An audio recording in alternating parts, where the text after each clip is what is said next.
Alors, j'ai fini pour le secteur. On va passer sur le Bénin. Donc, toutes les banques, pour ceux qui viennent pour la première fois, on reprend le même plan pour toutes les banques. Donc là, je vais être peut-être un peu plus longue sur le Bénin pour expliquer plus en détail. Et après, ça sera un peu plus rapide.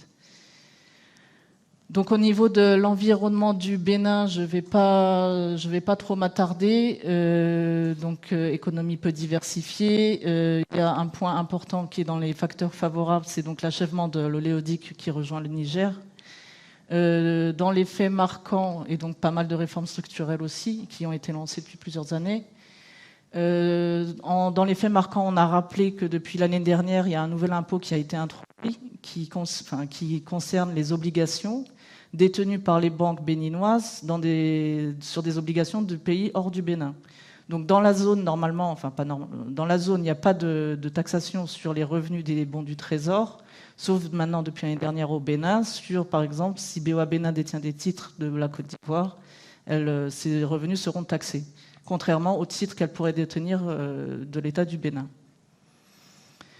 Donc, on a mis aussi un fait important, compte tenu des relations économiques qu'il y a entre le Nigeria et le Bénin. Donc, on a noté qu'il y a eu un réchauffement des relations entre les deux pays, donc qui ont engendré des flux, un peu plus de flux, et la fermeture des frontières avec le Niger, donc comme suite à l'embargo, qui, elle, contrairement au Nigeria, ça fait contrepoids.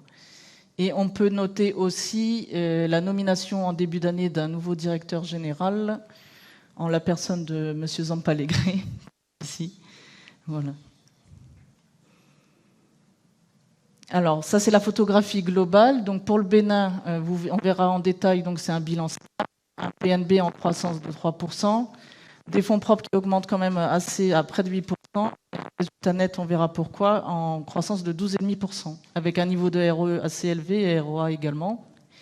L'actionnariat des banques, c'est à peu près la même structure pour toutes les BOA, c'est-à-dire que BOA West Africa détient au moins 51% de chacune des banques. On a une bonne partie du flottant qui est flottant à la BRVM, donc là c'est 44%. Et donc pour le cas du Bénin, donc on a un actionnaire notable à 2% qui est donc la BOAD. Alors en termes de performance commerciale, donc la banque est numéro 2 de son pays en termes de dépôt et de crédit, donc c'est assez stable depuis plusieurs années. Elle compte 49 agences. Donc, vous voyez ici qu'en termes de dépôt, donc elle a eu un niveau stable dans un secteur qui est en croissance de quasiment 10%. Donc, c'est essentiellement dû au fait de la captation des dépôts des corporates publics et semi-publics par la Banque d'État, qui est d'ailleurs qui est numéro 1 sur le secteur. Donc, la croissance du secteur s'est faite quasiment portée par cette banque-là. Au niveau des crédits, donc on est en croissance de 3,6%, alors que le secteur est en hausse de 20%. Donc ça, c'est une croissance maîtrisée et voulue. Donc comme vous voyez, alors ici, donc c'est la part, le pourcentage qu'on a en 2023. On a 42% de corporate, donc c'est ça, 8% de PME et presque 50% du portefeuille qui est dédié au financement des particuliers. Ça, c'est la croissance donc, des encours. Ce n'est pas la croissance entre ça et ça, mais c'est bien la croissance. Donc là, les encours particuliers ont fait plus de 20% en 2023. Les PME, 10%. Donc ça, c'est comme je vous disais, c'est dans le cadre de la diversification du portefeuille vers les PME. Si on regarde, là je ne l'ai pas noté, mais en nombre de dossiers, on verra qu'on a fait beaucoup de dossiers aussi. Par conséquent, ça baisse le niveau de concentration du portefeuille. Le volume trade en hausse, comme je vous le disais en introduction, et une part du digital qui croît doucement, mais sûrement. En termes de structure de l'actif, donc en particulier là sur déjà l'actif est stable avec une structure relativement stable, et au niveau du passif pareil, on peut noter que les fonds propres représentent maintenant 12%, qui est un niveau confortable. Alors, pour les performances financières, là, ce qu'on voit, c'est que les encours moyens de crédit, ils sont flat à peu près. La marge bancaire, elle baisse. Pourquoi ? Essentiellement à cause de la marge d'intérêt des crédits. Cette marge d'intérêt, elle est composée des produits d'intérêt et des charges d'intérêt. Donc les charges d'intérêt, comme on l'a vu dans le contexte de resserrement des conditions de liquidité et de hausse des taux, donc logiquement, on a une hausse des coûts des ressources. Donc c'est pour ça qu'on a une hausse de 8%. Les produits, eux, ont cru de 1%, donc ce qui est plus que les encours moyens de crédit. Ça veut dire qu'on price à un meilleur prix. Ça veut dire que les rendements bruts des crédits sont meilleurs, que s'améliorent. Et ça, c'est notamment grâce à la transformation bilancielle, parce que le pricing des PME est plus élevé qu'un corporate, par exemple. Et donc, et comme c'est des petits dossiers qui sont courts, on attend le plein effet de cette transformation en 2024. Donc, bon, sur les revenus de titres, il n'y a rien à dire, c'est en corrélation avec les encours. Et donc, les commissions, donc ça, c'est aussi grâce au change, au change, donc 18%, et qui est donc venu compenser le repli de la marge bancaire. Donc on termine l'année, enfin BOA BNA termine l'année avec un PNB en hausse de 3%.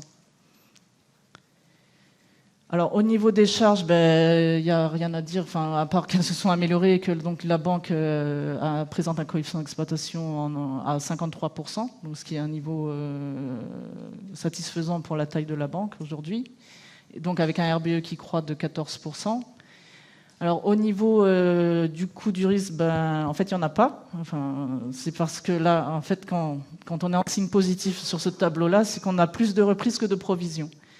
Donc on voit que, on a moins de reprises que l'année dernière, mais on a quand même un volume énorme de reprises. Donc ça, c'est grâce aux efforts du recouvrement des équipes depuis plusieurs années. Donc ça fait au moins 3-4 ans de mémoire que la banque affiche un dispositif. Donc avec un taux de sinistralité en baisse à 6,8% et un taux de couverture donc, des CDL à 89%.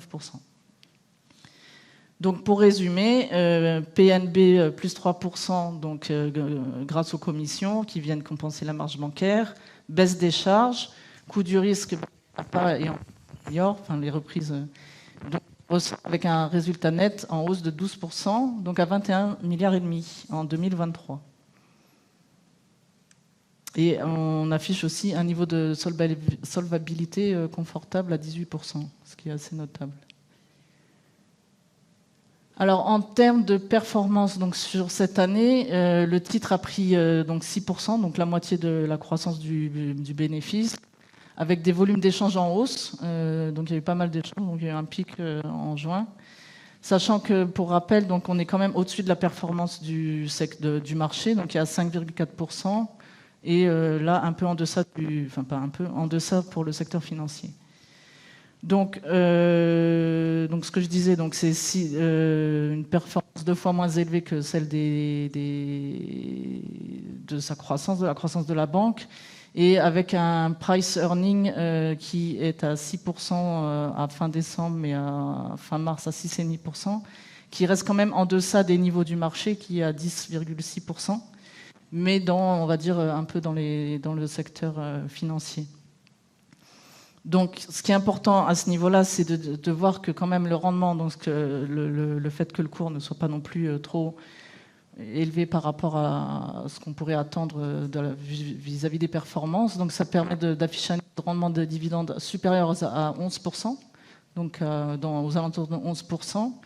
Et la banque va distribuer, donc ça a été voté début du mois, un dividende d'un montant de 15 milliards à 743 francs par action, en hausse de 13% par rapport aux dividendes versés l'année dernière.